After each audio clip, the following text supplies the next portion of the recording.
Hey, good afternoon. It's Chris Robinson, Robin's Ag Market with today's post-close and grain and livestock comments for Tuesday the 16th. Well, we started out kind of gangbusters early. There was some rumors that China was sniffing around beans. Nothing confirmed.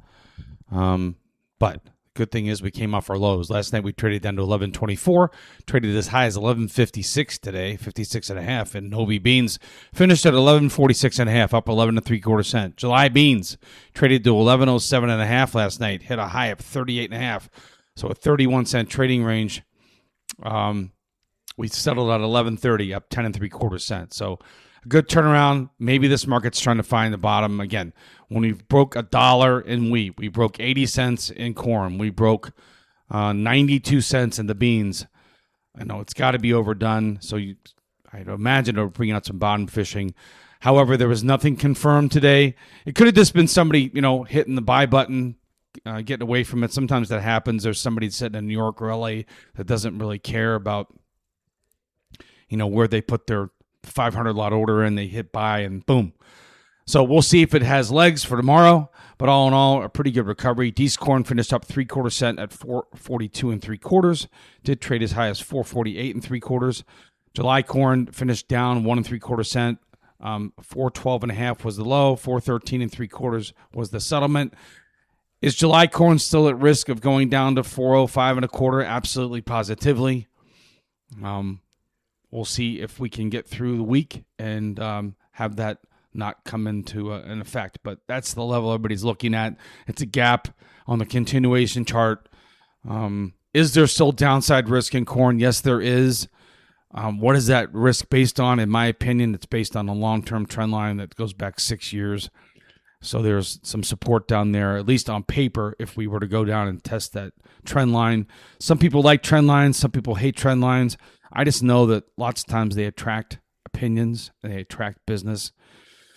So hopefully we don't go down there and test it. Hopefully the worst is behind us. Hopefully we get a recovery here and get some higher prices and corn moving forward.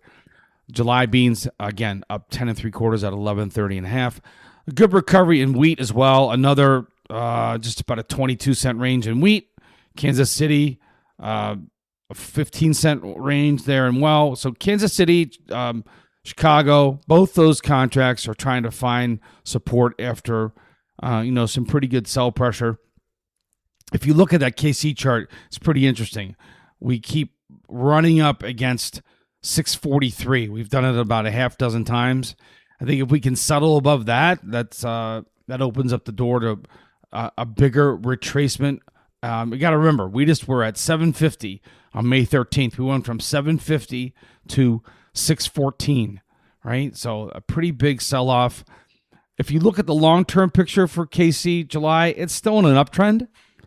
And we'll see if we get some more buying interest down here. So I can tell you, keep your risk on paper. Roll down all the puts you have. If you have puts protecting unpriced bushels, roll those down, because if we get another move like we had today where we rally 20 or 25 cents for no reason, you don't want an expensive put going worthless. You want a cheap put going worthless, guys. And if you're using puts because you're long the bushels, you want the put to lose money.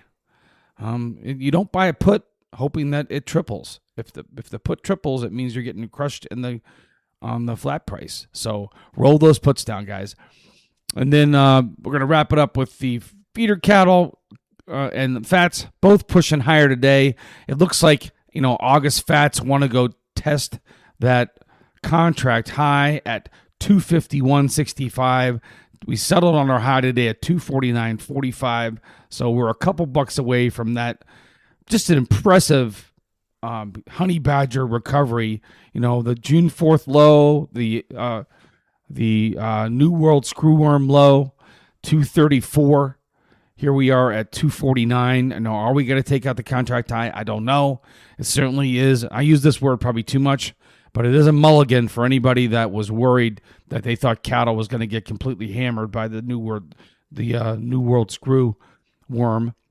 Looking over at August feeder cattle, there's a lot of resistance at 370. Then we got to get through 374. Are we going to go back up to 379.5, the contract high? I don't know. If I am a producer, I want to make sure that I did one thing, right? We've just rallied from 336 to 366. Don't let them take that 30 cents away from you without a fight. So go down there, get yourself a put, keep your risk on paper. That way, hey, if we go to $4 cattle, great, right? If you own those cattle, good for you. But if we fall out of bed, we can't take out the contract highs, and all of a sudden we're back down sub 350, sub 340. This is your chance to get that hedge on when it's cheap. In the hog market, August hogs finished lower. July hogs finished $1.80 lower. You've got more sell pressure there. The funds are definitely adding to their shorts, pushing on that. I would definitely watch July hogs. This is why we left our puts on. A couple times it looked like that we were going to maybe turn around and rally. It looks like we may be in a situation when we may test 94.30 again, which was that November low. So for the grains, maintain your puts. I did send out a recommendation today. If you need to re-own bushels, if you're an end user, or if you sold a bunch of corn higher, if you sold a bunch of wheat higher, everybody's in a different situation. Some guys will make cash sales, some guys won't. If you did make cash sales, I want to go out and spend 10 to 12 cents. I sent out the recommendation today. We want to have calls on for the next 40 to 70 days. Get out there and get those on the books now. I don't know where we're going to be after the acres report. Today's the 16th. The acres report is on the 30th. Sometime between now and then, nibble at those calls. Nobody buys the low. Nobody has the psychic friends network telling them that the lows are in.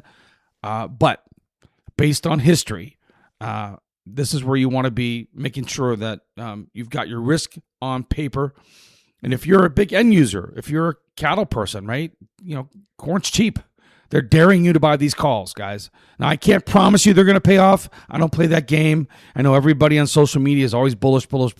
I'm not. I'm cautiously bullish here, but I'm maintaining puts for any bushels I haven't sold yet. But it's not a bad time to get some calls on. And I'm not talking about the weeklies. I'm going to go out and get 60 days, 70 days if I can get it done. I guess my last thing is going to be crude oil. $75, $76 today. Is that going to keep going lower? Remember, back at Christmas time, we were at $55.